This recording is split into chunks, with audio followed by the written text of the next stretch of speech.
Hello everyone, हम class 7th science NCERT को study कर रहे हैं और आज के इस वीडियो में हम इस बुक का चैप्टर नंबर 13 जिसका टाइटल है गति एवं समय, इसके बारे में डिस्कस करेंगे। तो चलो स्टार्ट करते हैं। चैप्टर को स्टार्ट किया है क्लास 6th साइंस की बुक के कुछ इंपॉर्टेंट फैक्ट्स के साथ में कि क्लास 6th में हमने विभिन्न प्रकार की गतियों के बारे में पढ़ा था।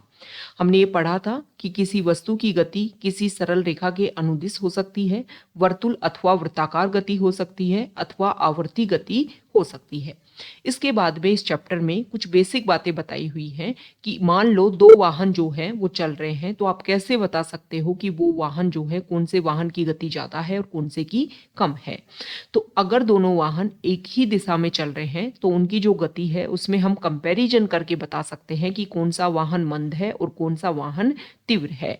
मतलब बेसिक बातें जो हैं वो स्टार्टिंग में यहाँ पर बताई हुई है। उसके बाद में यहाँ पर बात की गई है चाल की, कि चाल क्या होता है।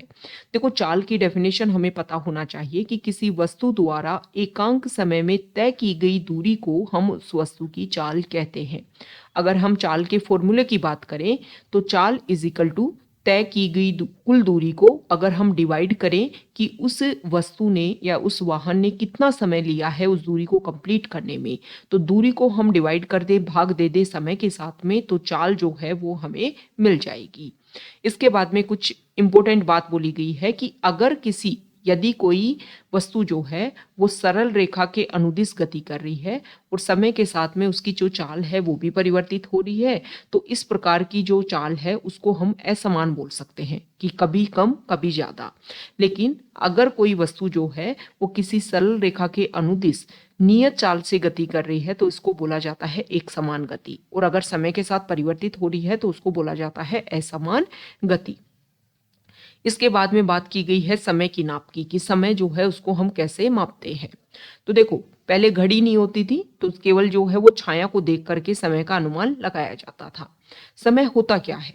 देखो, समय की माप से हमारा तात्पर्य काल अंतराल की माप से है। बोलचाल में जब हम समय नापने के लिए किसी घड़ी के उपयोग के बारे में चर्चा करते हैं, उसका अभिप्राय काल अंतराल का मापन ही होता है। ओके, तो हमारे जो पूर्वज हैं उन्होंने भी ये देखा कि प्रकृति में बहुत सी घटनाएं जो हैं वो निश्चित समय अंतराल में पुनरावृत्ति होती रहती है उनकी। जैसे कि सूर्य प्रतिदिन प्रातः सूर्योदय होता है सूर्य का, सूर्योदय से अगले सूर्योदय के बीच का जो समय है उसको एक दिन कहा गया। इसी तरीके से अमावस्या से अगली अमावस्या के बीच का समय जो है उसको माह का नाम दिया गया। एक वर्ष उस समय के लिए नियत किया गया जितने समय में पृथ्वी सूर्य की एक परिक्रमा पूरी करती रहती है। मतलब एक जो समय अंतराल है वो जो है वो समय को रिप्रेजेंट करता है। ओके, तो यहाँ पर समय के माप की गई है कि समय को हम किस किस तरीके से माप सकते हैं। तो यहाँ पर जो सरल लोलक होता है उसको यहाँ पर उसकी जो आवर्ती गति है उसके बारे में बताया गया है कि मान लो यहाँ पर विराम अवस्था में है लोलक, उसके बाद में उसको ए स्टेज पर लाया जाता है और यहाँ से वो जाता है ऊपर, फिर जाता है बी पर। तो यहाँ पर बताया गया है कि आवर्ती गति आप किसको बोलोगे और एक लोलक का एक आवर्तकाल किसको बोलोगे, कि यहाँ से यहाँ आया, फिर यहाँ से यहाँ गया, यहाँ से वापस यहाँ आया और यहाँ आने में जो टाइम लगा उसको एक आवर्तकाल बोला जाता है। ये आवर्ती गति के बारे में अगर आपको नहीं पता है तो क्लास 6 की जो बुक है उसमें जाकर के इसके बारे में पढ़ सकते हो। तो यहाँ पर कुछ बेसिक बातें बताई हुई हैं जो हमें बात पता होनी चाहिए कि आरंभिक विस्थापन में थोड़ा परिवर्तन आपके लोलक के आवर्तकाल को प्रभावित नहीं करता है। आजकल अधिकांश घड़ियों में एक या दो सेलों वाले विद्युत परिपथ होते हैं। इन घड़ियों को क्वार्ट्ज घड़ी कहते हैं। इनके द्वारा मापा गया समय पहले उपलब्ध घड़ियों द्वारा मापे गए समय से अधिक यथार्थ होता है। तो हमने देख लिया कि चाल क्या होती है, हमने देख लिया कि समय को कैसे मापा जाता है। अब समय और चाल के जो मात्रक है उनकी हम बात कर लेते हैं।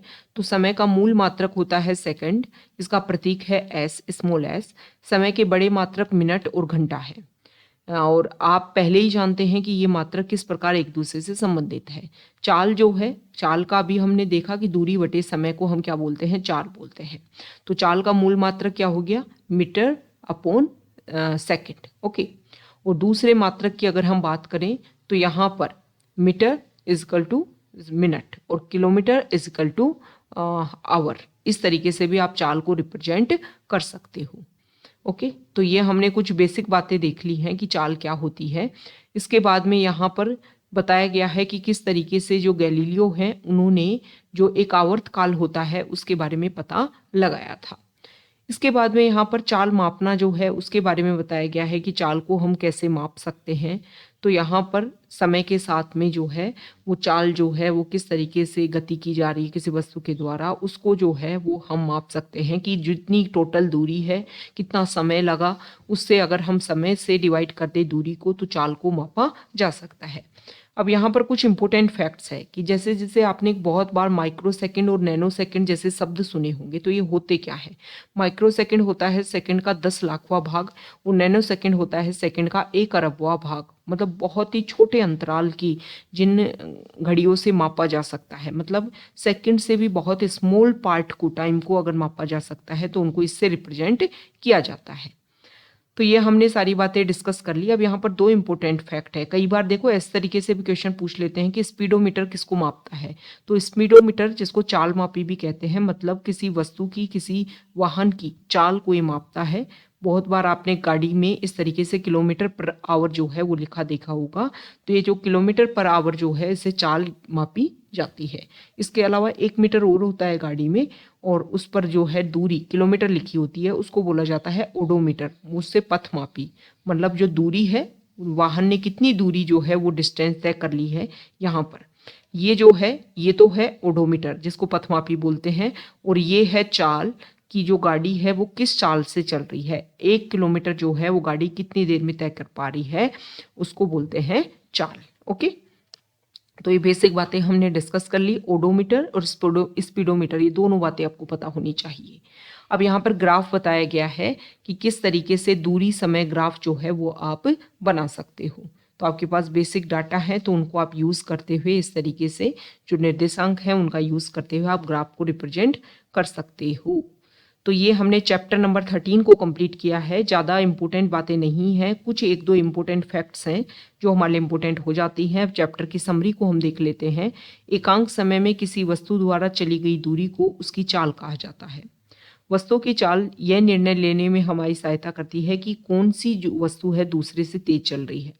किसी वस्तु की चाल उसके द्वारा तय की गई दूरी को उस दूरी को चलने में समय से विभाजित करने पर प्राप्त होती है। इसका मूल मात्रक मीटर प्रति सेकंड होता है।